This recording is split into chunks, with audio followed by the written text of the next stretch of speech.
'రంగమార్తాండ' అనే ఒక మూవీతో ఒక డిఫరెంట్ బ్రహ్మానందం గారిని చూసాం. సార్. సో, ఈ మూవీతో ఓల్డ్ ఏజ్ ఆ ఏజ్‌లో ఉన్న వాళ్ళకి ఎలాంటి ఇవి ఉంటాయనేది ఒక చూపించారు. సో, మీ నుండి మేము చాలా ఎక్స్‌పెక్ట్ చేస్తుంటాం. అంటే ఎక్కువ స్క్రీన్ స్పేస్ ఉండేది. ఈ మధ్య కాలంలో కొన్ని సినిమాలు అలా వచ్చి వెళ్ళిపోతున్నారు. సో, అంటే నెక్స్ట్ కూడా ఎక్కువ స్క్రీన్ స్పేస్ ఉండేవి అంటే ఎక్స్‌పెక్ట్ చేయొచ్చా మేము? డెఫినెట్‌గా అండి. అలాగే ఇప్పుడు చేస్తున్న 2, 3 సినిమాలు అలాంటివే. చాలా ఇంపార్టెన్స్ ఉన్న క్యారెక్టర్సే చేస్తున్నాను. తర్వాత ఆ మధ్య ఒక చిన్న అలా వచ్చి ఇలా వెళ్ళిపోతున్నారన్నారే, అది ఏమవుతుందంటే అండి పాపం కుర్ర డైరెక్టర్లు ఉన్నారు. ఒక 25, 30 ఇయర్స్ లోపు కుర్రాళ్ళు. సార్ మేము మిమ్మల్ని చూసి పెరిగాం సార్.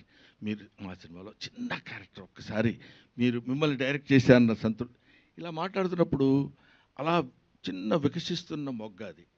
దాన్ని వెంటనే తుంచి అవతల పడేయలేం. No no no I'm not doing. నాకేదో పెద్ద క్యారెక్టర్ ఉంటే చేయండి అయ్యా అని అనలేం. ఏమిటి దీనివల్ల వచ్చే నష్టం కూడా ఏముండదు. అతనికి ఉపయోగం ఉందా లేదా అనేది ఒక పాయింట్.